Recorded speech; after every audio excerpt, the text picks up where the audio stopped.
Logos ട്രിവ്യയുടെ പുതിയ വീഡിയോയിലേക്ക് എല്ലാവർക്കും സ്വാഗതം. 2 കൊറിന്തോസ് 12-ാം അധ്യായത്തിലെ ചോദ്യങ്ങളും ഉത്തരങ്ങളുമാണ് ഈ വീഡിയോയിൽ ഉൾക്കൊള്ളിച്ചിട്ടുള്ളത്. 1.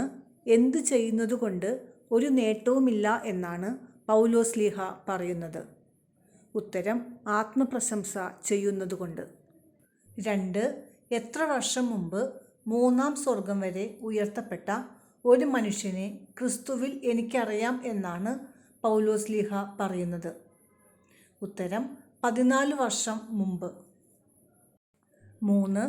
3-ാം സ്വർഗം വരെ ഉയർത്തപ്പെട്ട ആ മനുഷ്യനെ പറ്റി പൗലോസ്ലീഹായ്ക്ക് അറിയാത്ത കാര്യം എന്ത്? ഉത്തരം: ആ മനുഷ്യൻ ഉയർത്തപ്പെട്ടത് ശരീരത്തോടു കൂടെയോ ശരീരം കൂടാതെയോ എന്ന്. 4. ശരീരത്തോടു കൂടെയോ ശരീരം കൂടാതെയോ എന്നെനിക്കറിയില്ല, അത് ആർക്കാണ് അറിയാവുന്നത് എന്നാണ് പൗലോസ്ലീഹ പറയുന്നത്? ഉത്തരം: ദൈവത്തിന്. 5. ശരീരത്തോടു കൂടെയോ ശരീരം കൂടാതെയോ എന്നെനിക്കറിയില്ല, അത് ദൈവത്തിനെ അറിയൂ എന്ന് അധ്യായം 12-ൽ എത്ര പ്രാവശ്യം പറയുന്നുണ്ട്? ഉത്തരം: 2 പ്രാവശ്യം. 6. ഏത് മനുഷ്യനെക്കുറിച്ച് ഞാൻ അഭിമാനം കൊള്ളും എന്നാണ് സ്ലീഹ പറയുന്നത്? ഉത്തരം: 14 വർഷം മുമ്പ് പറുദീസായിലേക്ക് ഉയർത്തപ്പെട്ട മനുഷ്യനെക്കുറിച്ച്. 7.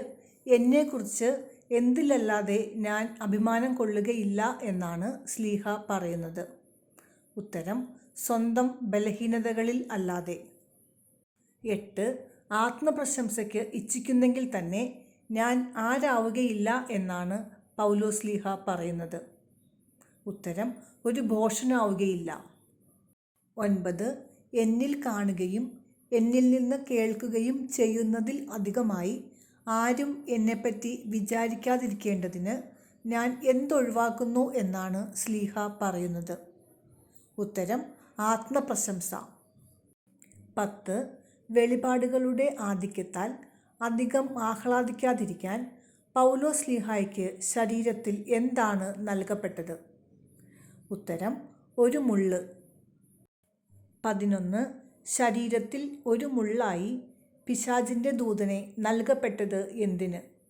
ഉത്തരം: സ്ലീഹായെ ശല്യപ്പെടുത്തുന്നതിനും മതിമറന്ന് ആഹ്ലാദിക്കാതെ നിയന്ത്രിക്കാനും.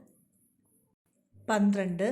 പിശാചിൻ്റെ ദൂതൻ തന്നെ വിട്ടകലാൻ വേണ്ടി എത്ര പ്രാവശ്യം സ്ലീഹ കർത്താവിനോട് അപേക്ഷിച്ചു? ഉത്തരം: 3 പ്രാവശ്യം. 13. പിശാചിൻ്റെ ദൂതൻ വിട്ടകലാൻ വേണ്ടി പ്രാർത്ഥിച്ചപ്പോൾ കർത്താവ് പൗലോസിനോട് അരുളി ചെയ്തത് എന്ത്? ഉത്തരം: നിനക്ക് എൻ്റെ കൃപ മതി, എന്തെന്നാൽ ബലഹീനതയിലാണ് എൻ്റെ ശക്തി പൂർണ്ണമായി പ്രകടമാകുന്നത്. 14. നിനക്ക് എൻ്റെ കൃപ മതി, എന്തെന്നാൽ ബലഹീനതയിലാണ് എൻ്റെ ശക്തി പൂർണ്ണമായി പ്രകടമാകുന്നത്. അധ്യായവും വാക്യവും എഴുതുക. ഉത്തരം: 2 കൊറിന്തോസ് 12:9. 15. പൂരിപ്പിക്കുക. ക്രിസ്തുവിൻ്റെ ശക്തി എൻ്റെ മേൽ ആവസിക്കേണ്ടതിന് ഞാൻ പൂർവാധികം എൻ്റെ ബലഹീനതയെക്കുറിച്ച് പ്രശംസിക്കും. ഉത്തരം: സന്തോഷത്തോടെ. 16. പൂരിപ്പിക്കുക. അതുകൊണ്ട് ബലഹീനതകളിലും ആക്ഷേപങ്ങളിലും പീഡനങ്ങളിലും അത്യാഹിതങ്ങളിലും ഞാൻ ക്രിസ്തുവിനെ പ്രതി സന്തുഷ്ടനാണ്. ഉത്തരം: ഞെരുക്കങ്ങളിലും. 17. എന്തിനു വേണ്ടിയാണ് പൗലോസ്ലീഹ തൻ്റെ ബലഹീനതയെക്കുറിച്ച് പൂർവാധികം സന്തോഷത്തോടെ പ്രശംസിക്കുന്നത്? ഉത്തരം: ക്രിസ്തുവിൻ്റെ ശക്തി തൻ്റെ മേൽ ആവസിക്കേണ്ടതിന്. 18. പൗലോസ്ലീഹ എപ്പോഴാണ് ശക്തനായിരിക്കുന്നത്? ഉത്തരം: ബലഹീനനായിരിക്കുമ്പോൾ. 19.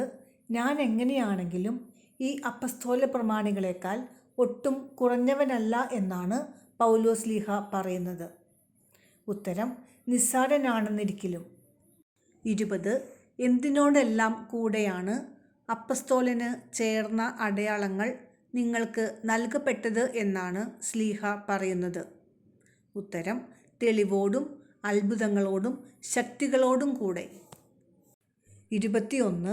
തെളിവോടും അത്ഭുതങ്ങളോടും ശക്തികളോടും കൂടെ എല്ലാ തരത്തിലുമുള്ള സഹനങ്ങളിലും ആർക്കു ചേർന്ന അടയാളങ്ങൾ നിങ്ങൾക്ക് നൽകപ്പെട്ടു എന്നാണ് ശ്ലീഹ പറയുന്നത്? ഉത്തരം: അപ്പസ്തോലന്. 22. ഞാൻ എത്ര പ്രാവശ്യം നിങ്ങളെ സന്ദർശിക്കാൻ തയ്യാറായിരിക്കുന്നു എന്നാണ് പൗലോസ് പറയുന്നത്? ഉത്തരം: 3 പ്രാവശ്യം. 23. ഞാൻ ആരെ കാംക്ഷിക്കുന്നു എന്നാണ് പൗലോസ് ശ്ലീഹ പറയുന്നത്? ഉത്തരം: നിങ്ങളെ. 24. മക്കൾ മാതാപിതാക്കന്മാർക്കു വേണ്ടിയല്ല സമ്പാദിക്കേണ്ടത്, മറിച്ച് മാതാപിതാക്കന്മാർ മക്കൾക്ക് വേണ്ടിയാണ്. അധ്യായവും വാക്യവും എഴുതുക.